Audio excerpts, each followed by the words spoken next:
말씀을 통하여서 예배를 드리는 모든 분들에게 하나님의 크신 은혜가 함께하기를 소망합니다. 특별히 고난 가운데서 어려움을 겪고 있거나 역경 가운데서 고통을 받는 분들에게는 큰 은혜와 큰 깨달음이 있는 시간이 되시기를 주님의 이름으로 축복합니다.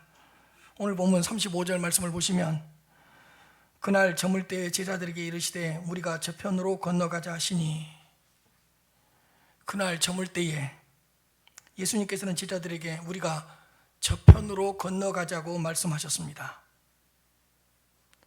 이 말씀에서 우리가 주목해야 할 것은 예수님께서 저편으로 건너가자고 말씀하신 그 시간적인 배경입니다. 일반적인 생각으로는 날이 저물어 가고 있었기 때문에 하룻밤 정도 머물렀다가 내일 아침 일찍 출발했어도 될 것 같습니다. 그렇게 급한 일이 없을 경우에는 지금 있는 그곳에서 휴식을 취하시던가 아니면 그곳에서 다른 사역을 하셔도 괜찮았을 듯 합니다. 날이 저물었기 때문에.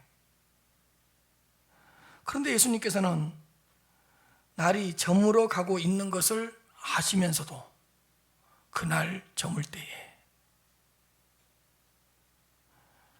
제자들에게 저편으로 건너가자고 말씀을 하셨습니다. 36절 말씀입니다. 그들이 무리를 떠나 예수를 배에 계신 그대로 모시고 가매 다른 배들도 함께 가더니, 날이 저물었는데도 불구하고 굳이 배를 출발시키시는 예수님의 의도를 제자들은 알 수 없었지만 제자들은 예수님의 말씀에 아무런 대꾸하지 않고 순수하게 순종했습니다. 무리를 떠난 제자들은 예수님을 모시고 저편으로 출발했습니다. 예수님께서 타신 배가 저편으로 출발을 하자 예수님을 추종했던 사람들도 다른 배들을 이용하여 함께 출발했던 것 같습니다. 다른 배들도 함께 가더니 37절 말씀입니다. 큰 광풍이 일어나며 물결이 배에 부딪혀 들어와 배에 가득하게 되었더라.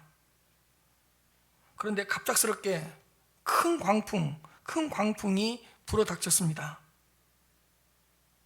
큰 파도가 계속해서 배를 덮치면서 물이 배에 가득하게 되었던 것 같습니다. 갑작스러운 돌풍으로 인해서 배가 자초될 위기에 처하게 되었습니다. 우리는 이 말씀에서 중요한 영적인 교훈 한 가지를 얻을 수 있습니다. 하나님의 자녀들에게도 언제나 광풍이 불어올 수 있다는 것입니다. 예수님의 말씀에 순종해서 가더라도 광풍은 언제든지 우리를 공격할 수 있는 것입니다. 주님을 따르는 제자들에게도 큰 광풍과 거센 파도가 올 수 있다는 것입니다.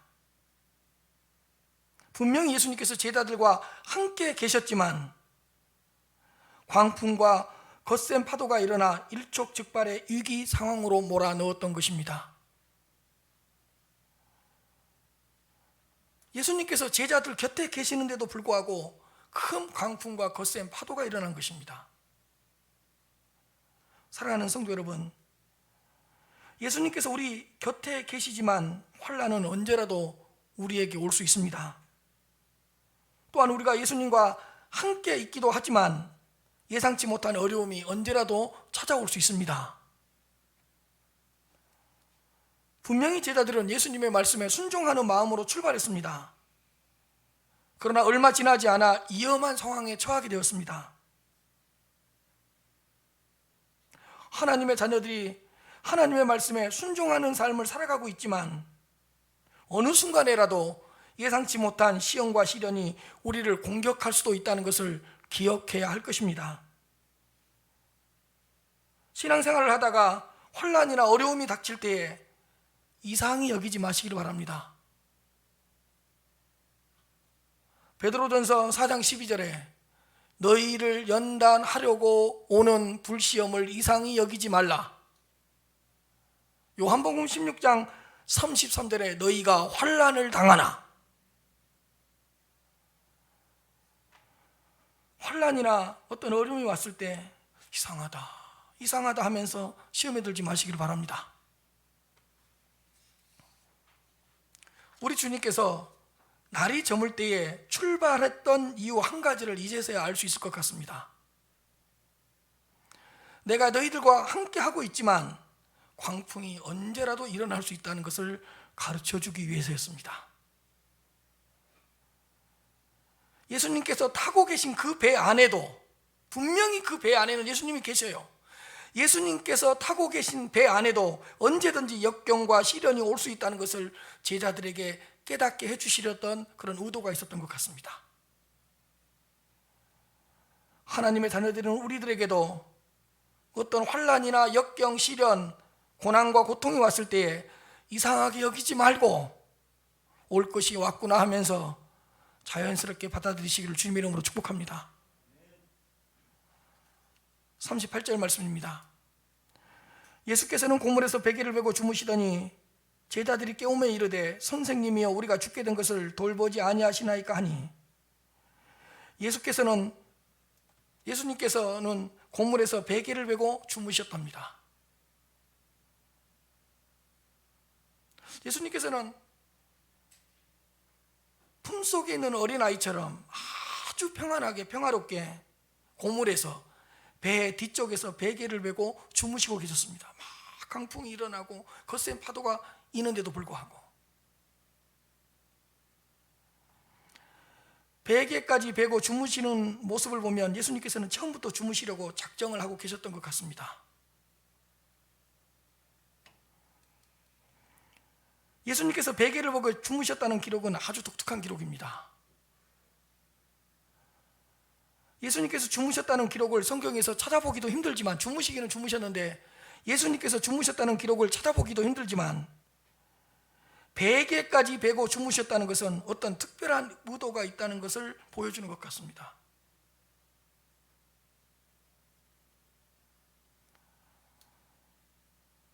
날이 저물 때에 떠난 것도 그렇고, 광풍이 임한 시점도 그렇고,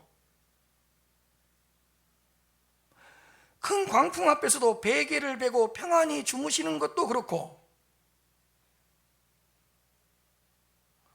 뭔가 예수님의 짜여진 극본에 의해서 움직여지고 있는 듯한 그런 느낌을 받습니다. 모든 것을 다 아시고 예수님께서 미리 설정해 놓은 것 같은 어떤 컨셉인 듯한 느낌이 듭니다.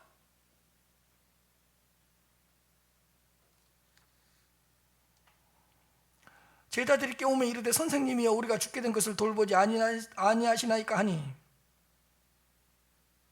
제자들은 선생님이여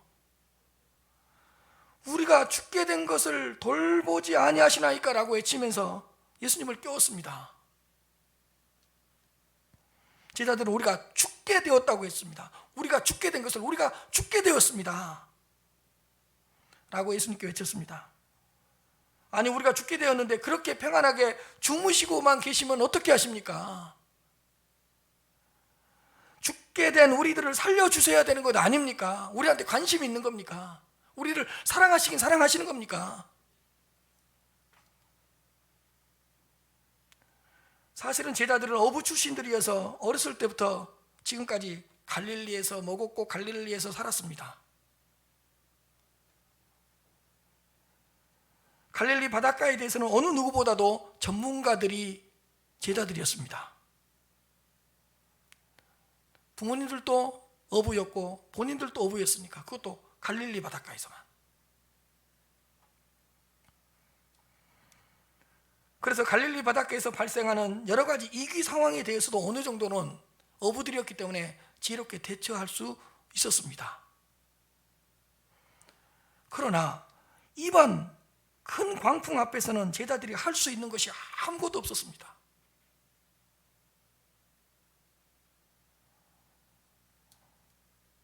배가 깨져 물에 빠져 죽게 될 것이 두려웠습니다. 이제는 죽게 되었다고 생각을 했던 것 같습니다. 선생님이여 우리가 죽게 된 것을 돌보지 아니하시나이까?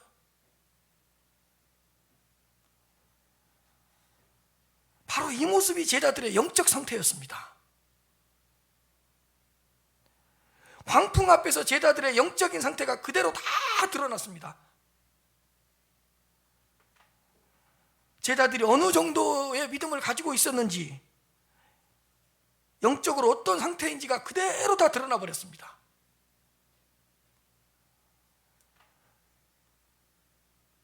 광풍이라는 큰 고난 앞에서 제자들의 영적인 수준이 다, 영적인 밑바닥이 다 드러나 버린 겁니다.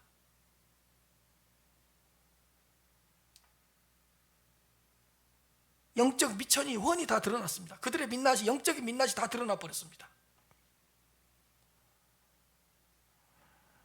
광풍 앞에서 예수님을 깨웠기는 깨웠는데 원망하고 불평하면서 예수님을 깨웠습니다.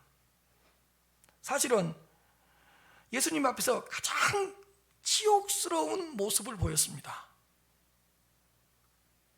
선생님, 우리가 죽게 되었는데 우리를 돌보아 주시지 않습니까? 이제는 끝났다는 겁니다. 이제는 희망이 없다는 겁니다. 죽게 되었답니다. 예수님께서 배 안에 함께 계시는데도 죽게 되었다는 표현을 너무 쉽게 씁니다. 생명의 주관자가 배 안에 계시는데도 불구하고 우리는 이제 죽었습니다. 예수님을 모욕하는 말입니다.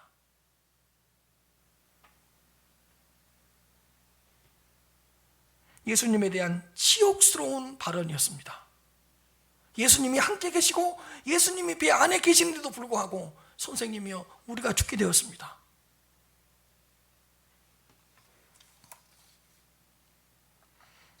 제자들은 광풍 앞에서 처참하게 무너졌습니다.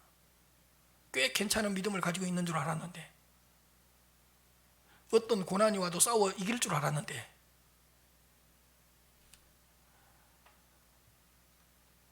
광풍 앞에서 이렇게 처참하게 무너질 줄은 몰랐던 것 같습니다.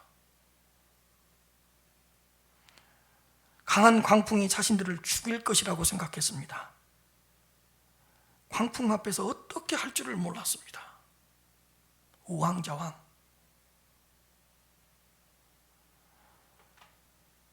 광풍 앞에서 죽는 것만을 생각하고 있습니다. 선생님이요, 우리가 죽게 되었습니다.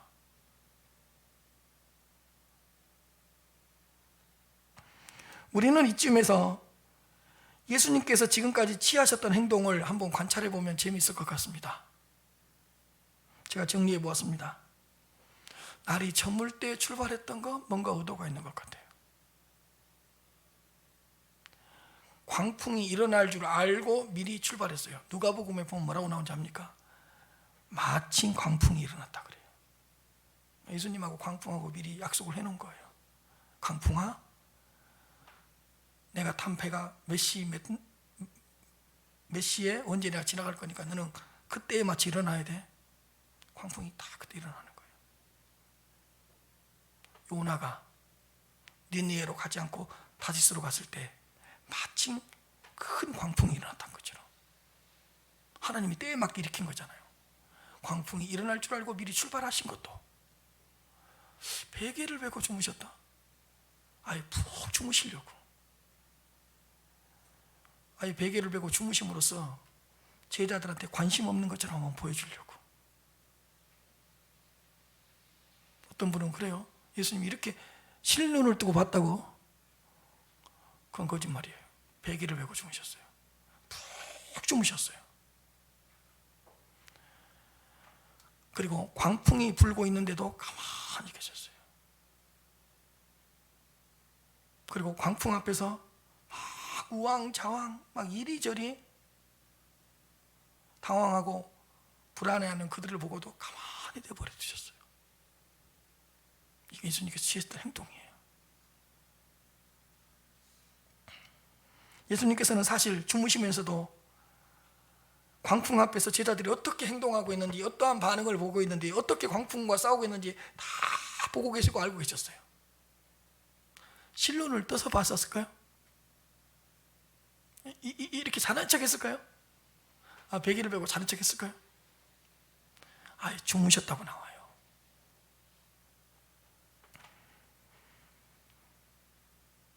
모든 것을 다 보시고 주무시면서도 다 알고 계시면서도 가만히 가만히 지켜만 보고 있었습니다. 제자들이 어떻게 하는가 보자, 어떻게 반응하는가 보자, 테스트한 거죠. 어떻게 보면 실습을 한번 시켜본 거예요. 실전에서 지금은 전지훈련을 한번 시켜보는 거예요. 예수님께서는 이러한 행동을 예수님의 이러한 행동을 보면 어떤 특별한 의도가 있었던 것 같습니다. 뭐냐? 제자들의 영적인 현 상태를 보여주려는 의도가 있었던 것 같습니다. 너희들의 수준은 다 그만큼이야. 너희들 대단한 믿음 있는 것 같았지? 어떤 고난이 와도 이길 수 있을 것 같았지? 너희들은 다 그 정도야. 그들의 영적인 상태를 보여주시는 의도가 있었어요. 두 번째로, 현장에서 제자 훈련을 시키려는 의도가 있었어요. 너희들 내가 하는 거 봤지? 근데 현장에서 한번 훈련을 받아봐. 광풍 앞에서 한번 실습을 해봐. 전지훈련을 해봐. 갈릴리 바닷가 위에서 전지훈련을 한번 해봐. 왜? 너희들 앞에는 수많은 광풍이 기다리고 있으니까 이번 작은 광풍 앞에서, 큰 광풍이지만 지금으로서는 한번 훈련을 해봐. 그 다음에 고난에 대처하는 지혜를 가르쳐 주시려는 의도가 있었던 것 같습니다. 너희들 무너졌지? 근데 이렇게 이겨내야 돼. 이런 광풍과 고난 앞에서는 이렇게 이겨내야 돼. 왜? 너희들 앞에는 아직도 수많은 광풍이 기다리고 있고 거센 파도가 기다리고 있으니까. 고난에 대처하는 지혜를 가르쳐 주시려는 의도가 있었던 것 같습니다. 39절 말씀입니다. 예수께서 깨어 바람을 꾸짖으시며 바다들에 이르시되 잠잠하라 고요하라 하시니 바람이 그치고 아주 잔잔하여지더라. 제자들이 깨우자 예수님께서 일어나셨습니다. 사실은 기다리고 있었어요. 일찍 깨웠어야지. 이것저것 해보고 안 되니까 깨우는 거 아니에요.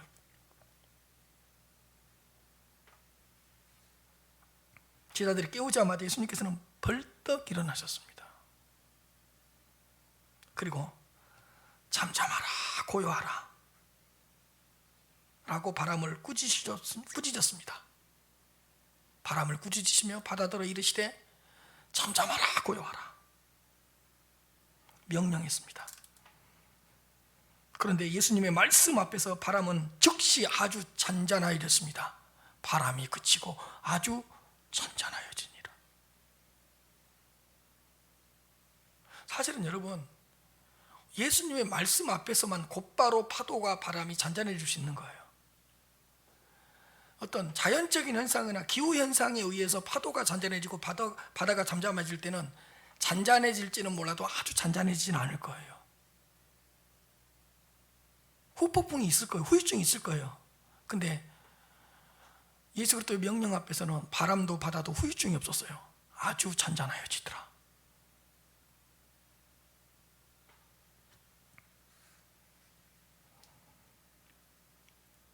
예수님의 말씀 앞에서 바람은 즉시 아주 잔잔해졌습니다. 고물에서 주무셨던 예수님은 인성을 지니신 참 인간이셨습니다. 왜? 인성을 지니신 참 인간이기 때문에 베개를 베고 주무셨던 것입니다. 그러나 그분은 하나님이시기 때문에 바람을 꾸짖고 바람에게 잠잠하라고 고요하라고 명령하셨습니다. 하나님이신 예수님의 권세 앞에서 바람도 잠잠게 되었고 거센 파도도 즉시 곧바로 멈추었던 것입니다.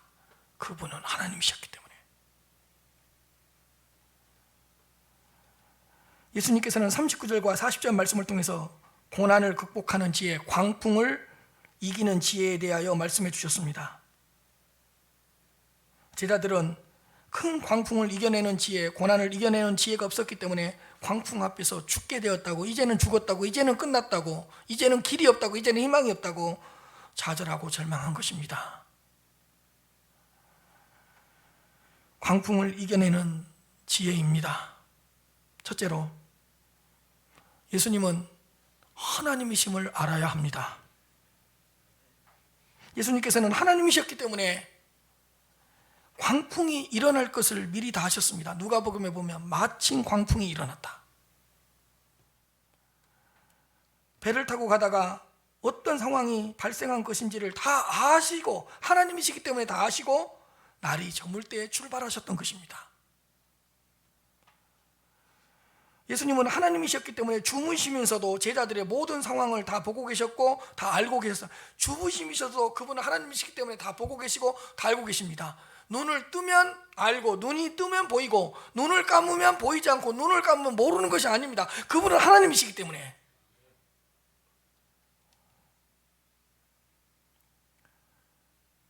그분은 하나님이셨기 때문에 광풍과 거센 파도 앞에서도 절대적인 평강을 유지하고 계셨습니다. 그리고 하나님이신 예수님은 바람에게 잠잠하라 고요하라라고 명령하셨습니다. 창조주 하나님만이 바람에게 잠잠하라 고요하라고 명령할 수 있는 것입니다. 제자들은 자신들 곁에 계신 예수님이 하나님이라는 사실을 잊고 있었습니다.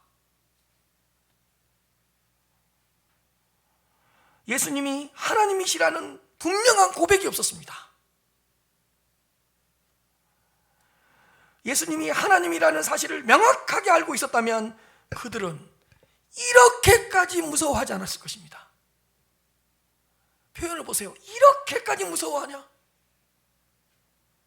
이렇게까지 무서워하냐? 사랑하는 성도 여러분, 고난이라는 광풍이 몰려올 때마다 우리와 함께 하시는 예수님이 하나님이라는 사실을 기억하시기를 바랍니다.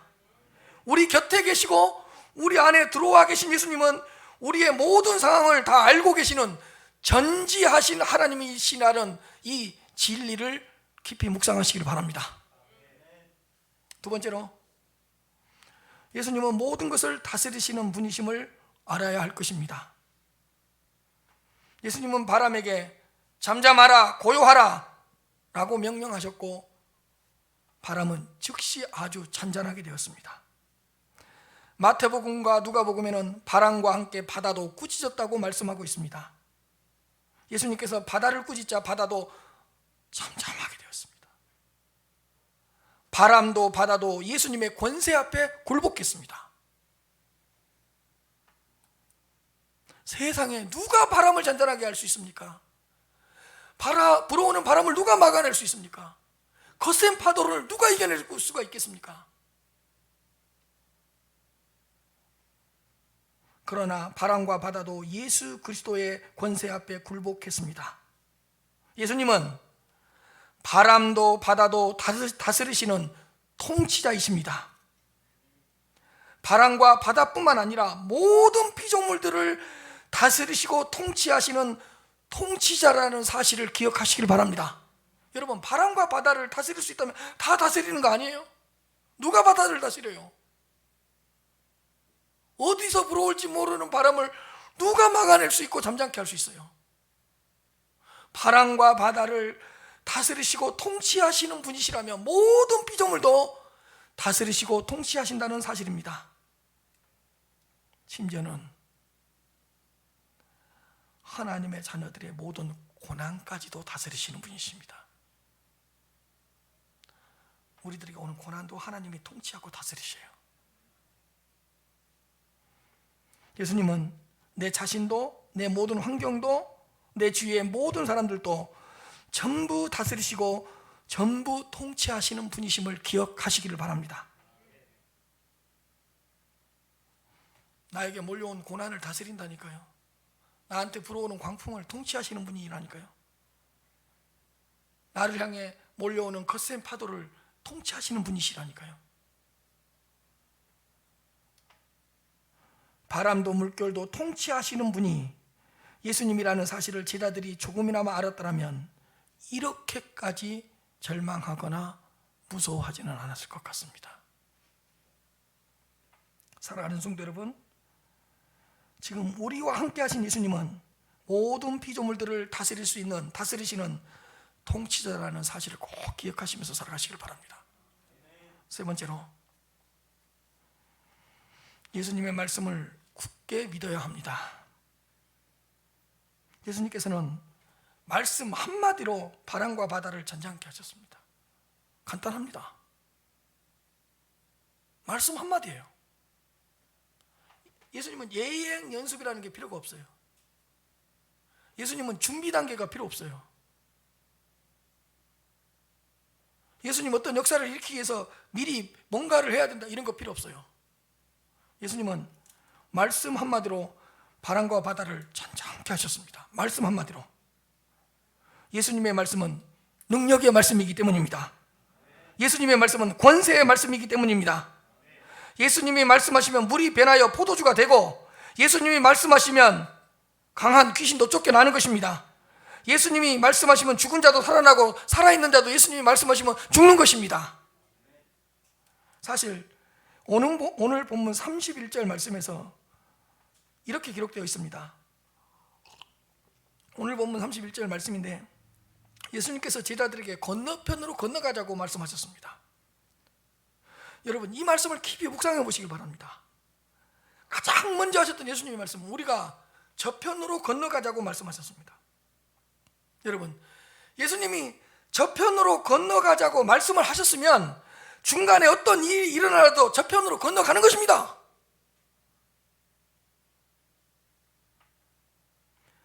저편으로 건너가자고 말씀하신 분이 예수님이시기 때문입니다. 여러분, 예수님이 저편으로 건너가자고 말씀하셨다면 제자들은 반드시 저편에 도착하게 되어 있는 것입니다. 중간에 광풍이 불어닥치던, 중간에 거센 파도가 공격하던, 배가 깨져서 물에 빠지던 제자들은 죽지 않을 것입니다. 왜냐하면 예수님께서 중간에서 죽자 그랬어요? 저편으로 건너가자고 말씀하셨어요. 예수님의 목적지는 저편이었어요. 예수님께서 저편으로 건너가자고 말씀하셨으면 어떤 일이 있어도, 무슨 일이 중간에 벌어지더라도 저편까지 가게 되는 것입니다. 제자들이 저편으로 건너가자는 예수님의 말씀을 깊이 새겨 들었었더라면 이제는 죽게 되었다는 불신앙적인 모습을 보이지는 않았을 것입니다. 사랑하는 성도 여러분, 예수님의 말씀을 그대로 믿으시기를 바랍니다. 예수님께서 약속하신 약속의 말씀을 붙잡으시기를 바랍니다. 고난 앞에서 예수님의 말씀을 붙잡으시기를 바랍니다. 광풍이라는 고난 앞에서 내 자신을 끊임없이 예수님의 말씀 앞에 세우시기를 바랍니다. 광풍이 불어올 때에 예수님의 말씀을 깊이 묵상해 보시기 바랍니다. 예수님의 말씀은 죽은 나를 살리는 생명의 말씀입니다. 예수님의 말씀은 나를 살아가게 하는 능력의 말씀입니다. 예수님의 말씀은 내 앞에 있는 모든 광풍에서, 내 앞에 있는 모든 거센 파도에서, 내 앞에 있는 모든 권세에서 나를 이겨내게 하시는 권세의 말씀입니다. 네 번째로, 예수님께서 그동안 행하셨던 것을 기억해야 합니다. 예수님께서는 그동안 제자들 앞에서 여러 가지 이적을 베풀어 주셨습니다. 당신의 능력으로 병든 자도 고쳐 주셨고 귀신도 쫓아내셨습니다. 자신을 시험했던 그 마귀를 말씀으로 물리치셨습니다. 그리고 예수님은 제자들을 부르셔서 제자들에게 병을 고치는 능력과 귀신을 쫓아내는 능력을 부어주셨습니다. 예수님은 제자들이 보는 앞에서 여러 가지 표적과 기사와 이적을 보여주셨습니다. 그리고 가장 중요한 것은 제자들을 부르시고 지금 이 순간까지 제자들을 인도해 주셨습니다. 그렇다면 광풍이 몰려왔을 때에 제자들은 그동안 베풀어 주셨던 주님의 은혜와 주님의 기적을 기억했어야 할 것입니다. 그동안 어떤 이적을 베풀어 주셨는지, 그동안 어떤 기적을 베풀어 주셨는지, 어떤 은혜를 베풀어 주셨는지, 지금 이 시간까지 예수님께서 어떻게 인도해 주셨는지, 그동안 행하셨던 주님의 사역을 기억했다면 광풍 앞에서 이렇게까지 무너지지는 않았을 것입니다. 사랑하는 성도 여러분, 고난 앞에서 그동안 베풀어 주셨던 하나님의 은혜를, 주님의 은혜를 깊이 묵상하시기를 바랍니다. 그 구덩이에서, 그 죄악된 수렁에서, 그 죽을 수밖에 없었던 곳에서 나를 끌어올려 주셨잖아요. 특별히 예수님께서 우리를 위하여 행하셨던 놀라운 사역들을 깊이 상기해 보시기를 바랍니다. 우리를 위하여 이 땅에 오셨습니다. 우리를 위하여 고난 받으셨습니다. 우리를 위하여 십자가에서 값을 치르셨습니다. 우리에게 성령을 보내주셨습니다. 이 땅에 오셔서 우리를 위하여 행하셨던 놀라운 사건들입니다. 이건 광풍을 잔잔케 한 거하고는 급이 다른 거예요. 질이 다른 거예요. 이미 큰 일을 다 이루어 놓으셨어요. 이 땅에 오셨죠? 고난 받으셨죠? 우리를 위해 죽으셨죠? 묻히셨죠? 부활하셨죠? 승천하셨죠? 성령을 보내주셨죠. 우리를 위하여 다 행하여 놓으신 주님의 사역이에요. 그리고 지금까지 우리들의 삶을 어떻게 여기까지 인도해 주셨는가를 한번 생각해 보시기를 바랍니다. 5년 전에, 10년 전에, 1년 전에, 한 달 전에 그 어려움에서 어떻게 꺼내 주셨는가를 생각해 보세요. 주님께서 우리를 위하여 행하셨던 그 사역들을 깊이 한번 생각해 본다면 어떤 광풍 앞에서도 거뜬히 이겨낼 수 있을 것입니다. 우리를 위하여 가장 큰 일을 행하셨던 그 예수님께서 어찌 도와주시지 않겠습니까? 예수 그리스도의 탄생, 예수 그리스도의 고난받으심, 십자가에서의 죽으심, 무덤에 묻히심, 부활하심, 승천하심, 성령을 보내주심, 이런 사건들보다 더 큰 사건이 어디 있습니까?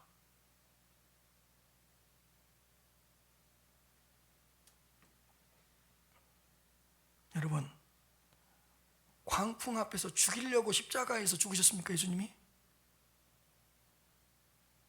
거센 파도에 빠져 죽으라고 예수님께서 십자가에서 우리를 위해 피를 흘리셨습니까?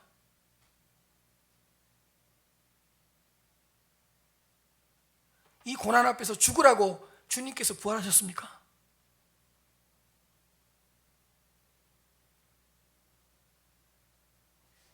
광풍 앞에서 죽어버리라고 피와 물, 십자가에서 피와 물과 피를 다 흘리신 것입니까?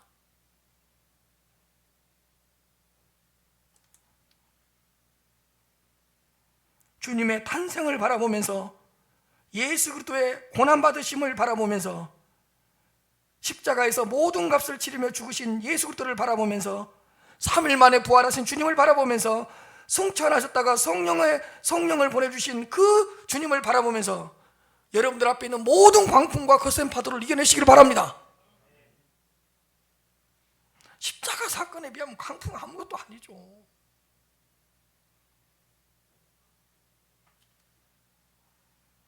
고난 받으신 거에 비하면 광풍은 아무것도 아니죠. 큰 일을 행해 놓으신 분이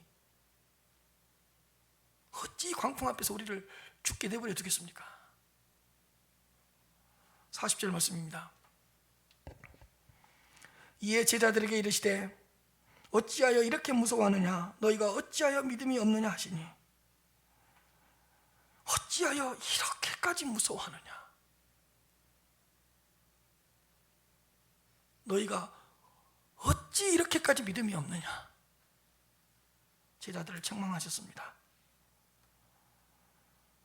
제자들을 책망하시는 말씀 가운데서 고난을 이겨내는 지혜를 더 살펴보도록 하겠습니다. 5번째로, 예수 그리스도만을 두려워하고 무서워해야 됩니다. 예수님께서는 어찌하여 이렇게까지 무서워하느냐, 이렇게까지 두려워하느냐 라고 책망하셨습니다. 아니, 어떻게 이렇게까지 겁을 먹고 이렇게까지 두려워하고 있느냐? 제자들은 강한 강풍이 무서웠습니다. 제자들은 쉴 새 없이 몰려오는 거센 파도가 무서웠습니다.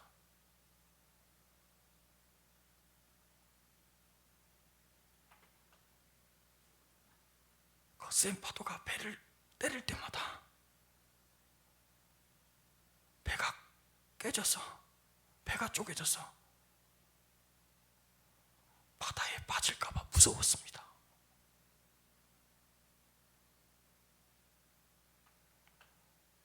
물에 빠지면 죽을까 봐 무서웠습니다.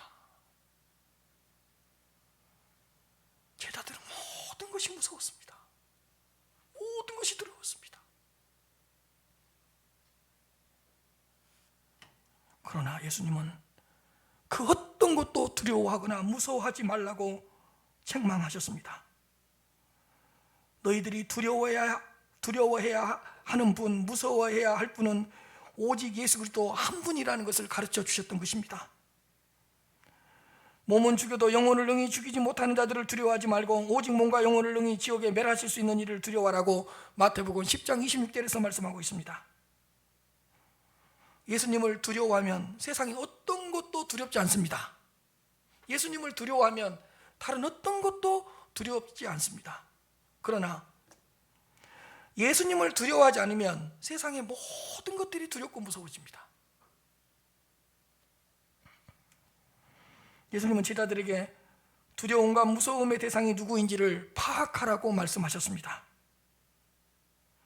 예수님을 두려워하면, 예수님만 무서워하면 세상에 어떤 것도 두렵지 않고 어떤 것도 무섭지 않습니다. 피조물을 무서워하거나 두려워하지 마시기를 바랍니다. 하나님이신 예수님을 두려워하시기를 바랍니다. 모든 피조물을 다스리시는 그 예수님만을 무서워하시기를 바라고 그 예수님만을 두려워하시기를 바랍니다. 낮추기도 하시고 높이시기도 하시는 예수님, 살리기도 하시고 죽이시기도 하시는 그 예수님만을 두려워하고 무서워하시기를 바랍니다. 그래야지 고난을 이겨낼 수가 있는 거예요. 마지막입니다.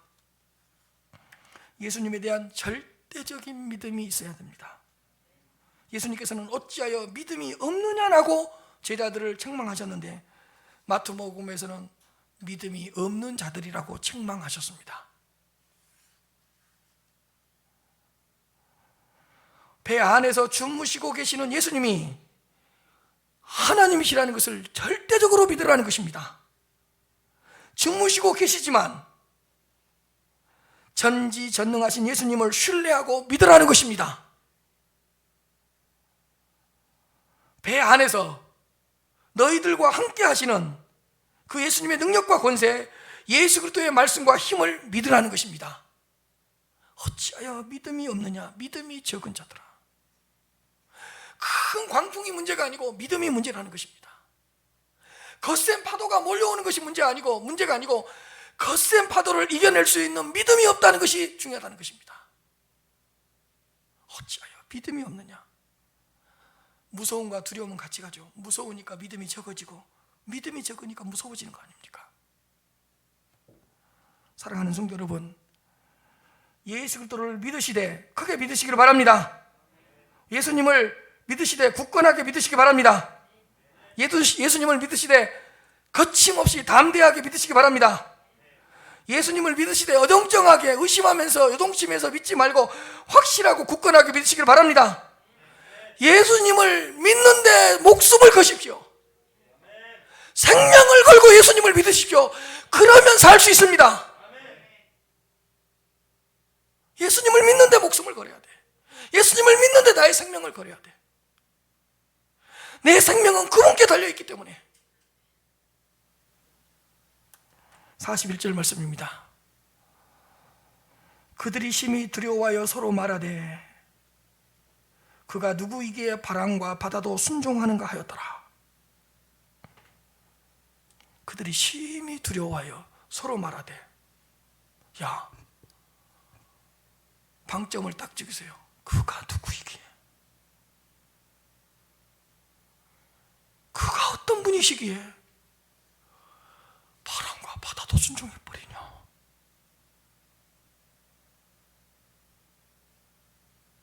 답은 어디에 있는 거죠? 그가 누구시기에, 도대체 그분이 누구시기에 바람에게 명령을 하냐? 그가 누구시기에 바다가 순종해버리냐?